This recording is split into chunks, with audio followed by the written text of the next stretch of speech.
हरिओम विद्यार्थी मित्रों। तो हवे आपणे धोरण 5 ની અંદર नवुं प्रकरण जोईए जेनुं नाम छे अपंगना ओजस। अपंग एटले जेने खोड़ होय, खोड़ खांपणवाळो, हाथ पगनी खोड़ ने अपंग कहेवाय। अने ओजस एटले प्रकाश। अपंगना ओजस, अपंगतामां प्रकाश रहेलो छे। एनो अर्थ ए थाय कुमार पार देसाई आ नानकड़ा अपंग किशोर वोल्टरना लकवानी असरवाळा पग पर पग सारा थवानी आशा डॉक्टरोए छोड़ी दीधी हती। सदा वोल्टरे सतत प्रयत्न ने मक्कम निर्धार थी ऊंचा कूदकानो विश्व विक्रम केवी रीते स्थाप्यो एनी प्रेरणादायी बात आपणे आ पाठमांथी जाणवा मळे छे। विश्व विक्रम स्थाप्यो ने नानकड़ा किशोर वोल्टरे अपंग हतो तेम छतां एने विश्व विक्रम स्थाप्यो। જોઈએ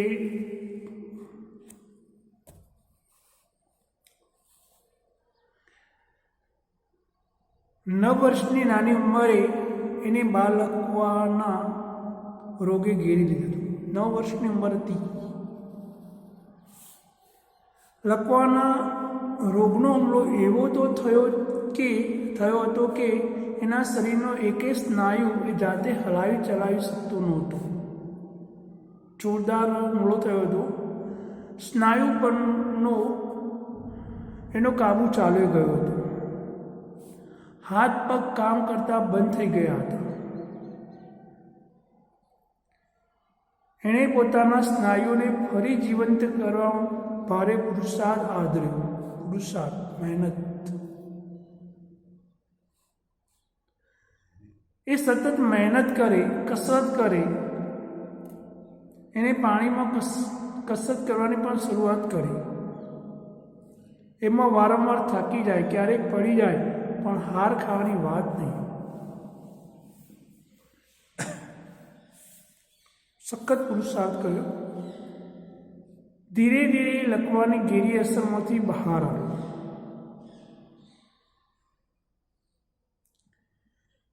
पण एना बंने पग हजी निष्क्रिय हता।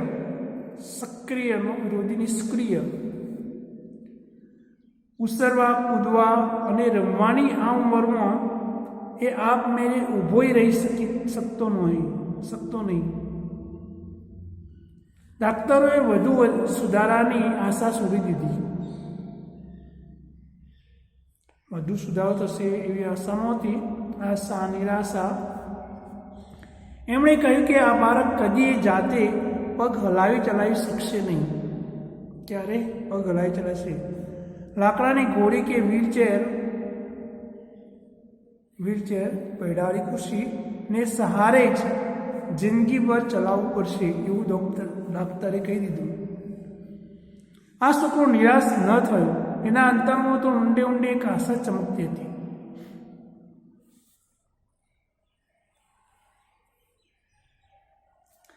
એણે પોતાના નિશ્ચેતન પગ પર હળવેથી ટપલી મારી અને બોલ્યો, મારા શાંત મૂંગા દોસ્તો, ए विश्वास राखजो कि एक दिवस चाली शकशो, दौड़ी शकशो, जात जातना कूदकाई लगावी शकशो। अरे आकाश ने आंबी जईने एवा ऊंचा ऊंचा कूदका पण मारी शकशो। पण मारा मित्रों,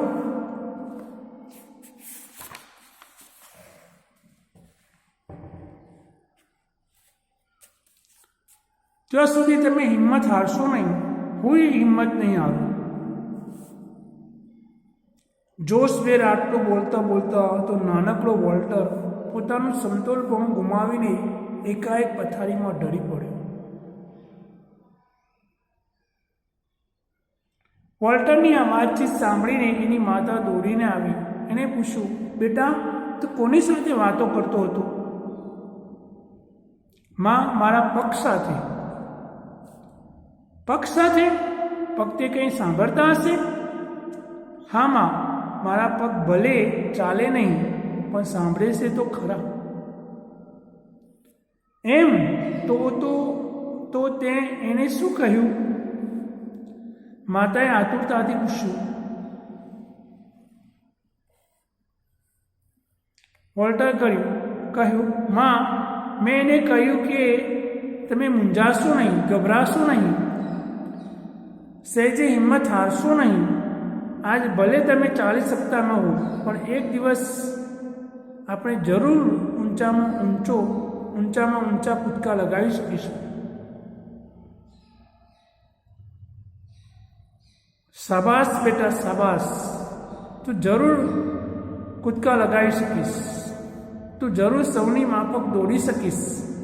જો તું હિંમત નહીં હારે તો તું જે ધારીશ તે કરી શકીશ. વોલ્ટરની માતા પોતાના અપંગ બનેલા પુત્રની હિંમતને બરાબર જગાડતી રહેતી. પોતાના પુત્રમાં સહેજે નિરાશા ના આવે તે માટે સતત પ્રોત્સાહન આપતી. એને દિલમાં શ્રદ્ધા રાખવાનું કહેતી.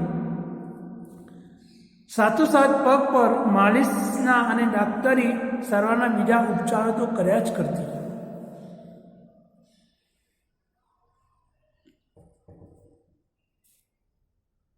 એકવાર વોલ્ટરના બોમાન્ટ નગરમાં ઊંચા કૂદકાની હરીફાઈ ગોઠવાઈ. બોમાન્ટ નગરમાં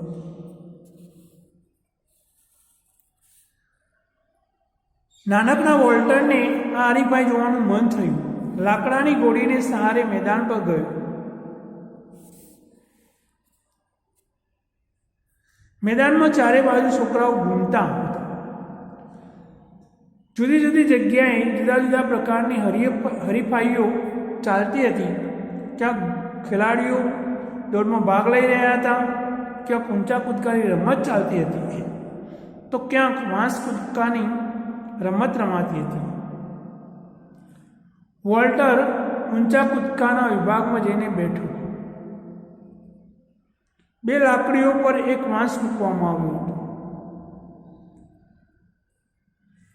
ખેલાડી દોડીને આવતો વાંસની નજીક આવીને એ પગની ઠેક લગાવતો અને હવામાં તરતો હોય એ વાંસને ઓળંગી જતો.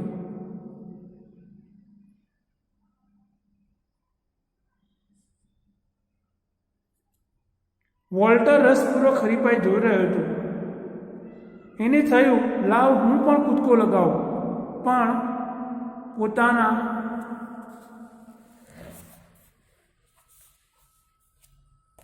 સહેજે હાલી ચાલી ન શકતા પગ પર એની નજર પડી. બાજુમાં પડેલી લાકડાની ગોળી એણે જોઈ. એ નિરાશ થયો.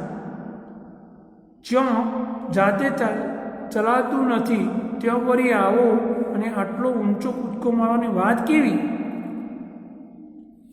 પણ ત્યાં તો એને એની માતાના શબ્દો યાદ આવ્યા. જો તું હિંમત નહીં હારે તો તું જે ધારીશ તે કરી શકીશ. માતાના શબ્દો હતા. વોલ્ટર આનંદથી રમત જોવા લાગ્યો. એવામાં એક છોકરાએ કમાલ કરી. એણે સૌથી ઊંચો કૂદકો લગાવ્યો. અગાઉનો વિક્રમ તોડી નાખ્યો. તાળીઓના ગડગડાટથી સૌએ એને વધાવી લીધો.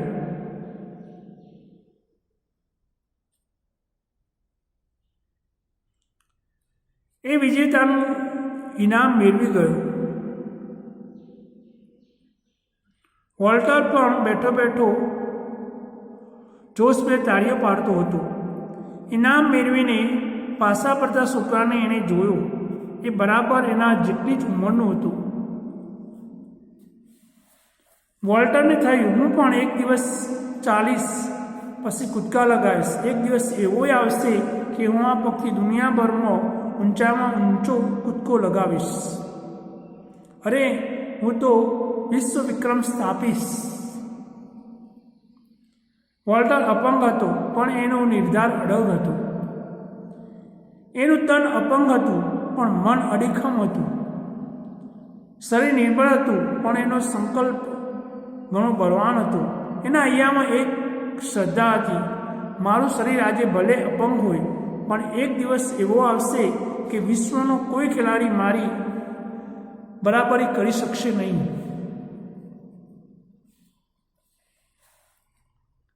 મહેનત કરવામાં વોલ્ટરે કશું બાકી રાખ્યું નહીં. ડાક્ટરની નાનામાં નાની સૂચનાઓનો પૂરેપૂરો અમલ કરતો હતો. એ ધીરે ધીરે કમર સુધીના કેલિપર્સ પહેરીને ચાલવાનો પ્રયત્ન કરવા લાગ્યો. કેલિપર્સ એટલે પગે પહેરવાનો પ્લાસ્ટિકના જે આવે. પછી એને કમરમાંથી પટ્ટો કાઢી નાખ્યો, પછી ઢીંચણ પરનો પટ્ટો કાઢી નાખ્યો. છેલ્લે તો પગના પંજા માટે જ કેલિપર્સનો ઉપયોગ કરવો પડતો. ધીરે ધીરે એ સ્નાયુઓ મજબૂત થતાં એ કશાયની સહાય વગર ચાલવા લાગ્યો. આમ કરવા જતાં ઘણીવાર એ પડી જતો પણ હિંમતભેર ફરી ઊભો થઈ જતો. ધીરે ધીરે વોલ્ટર બરાબર ચાલવા લાગ્યો. એની માતાએ રોપેલી શ્રદ્ધા સાકાર બનવા માંડી. મનોબળના સહારે વોલ્ટરે એક અદ્ભુત સિદ્ધિ મેળવી. ખુદ ડૉક્ટરો પણ મોંમાં આંગળા નાખી ગયા, પણ વોલ્ટરની ઈચ્છા હજુ અધૂરી હતી. એની ઈચ્છા તો ઊંચા કૂદકાની સ્પર્ધામાં વિશ્વ વિજેતા બનવાની હતી.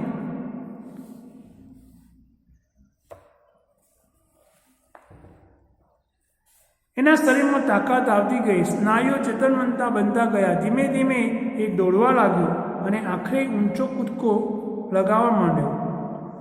ઊંચા કૂદકામાં પહેલાં ધીમેથી દોડ શરૂ કરવાની.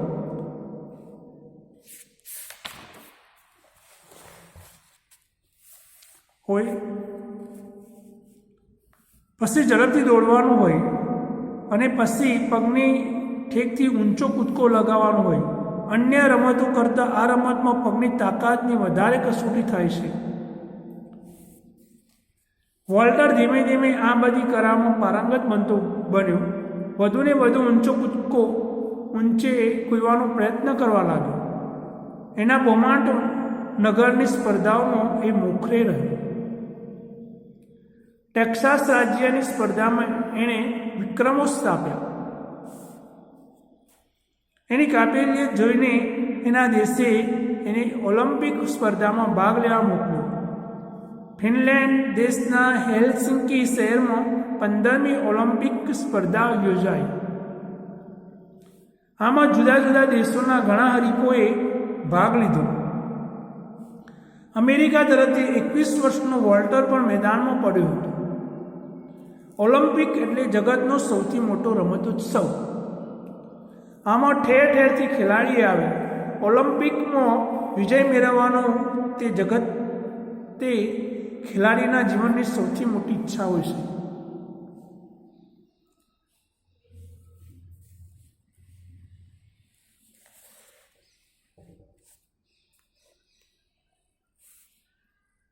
ઊંચા કૂદકાની સ્પર્ધા માટે વોલ્ટર મેદાન પર આવ્યો.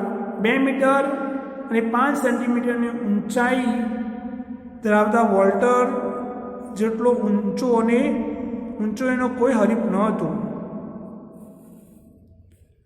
જગતના ચુનંદા હરીફો એની સામે ખડા હતા.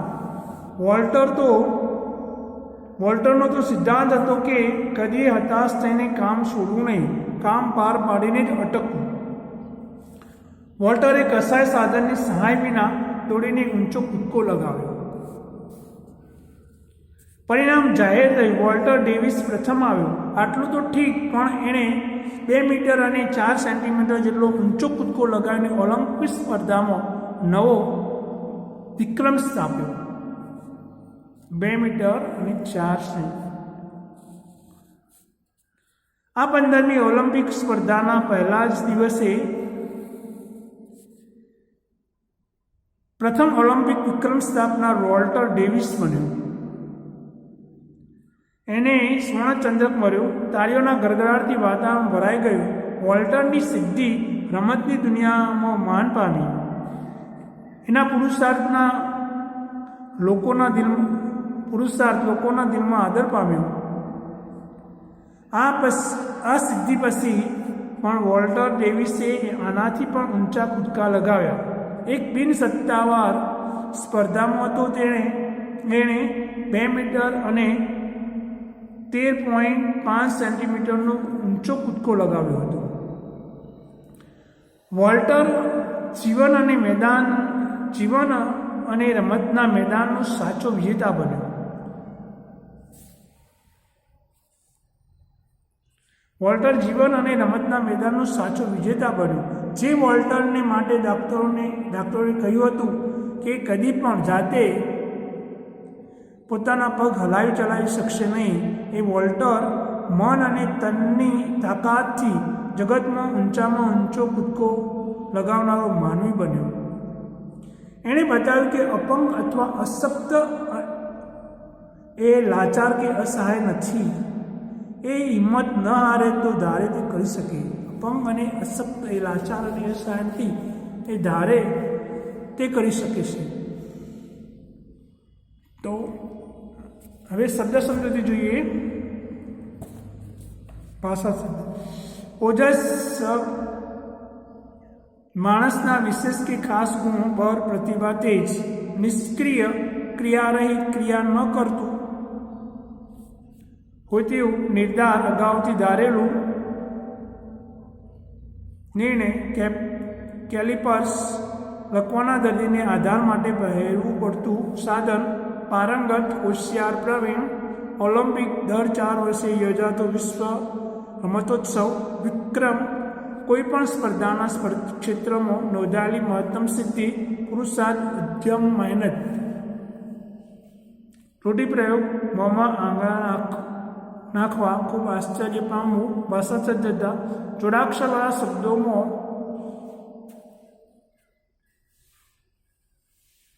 જોડાક્ષર પૂર્વે ઈ ઉ હસ્વ છે તે જુઓ. જોડાક્ષર પૂર્વે હસ્વ. નિષ્ક્રિય હસ્વ ઈ હસ્વ ઈ. સિદ્ધિ હસ્વ ઈ.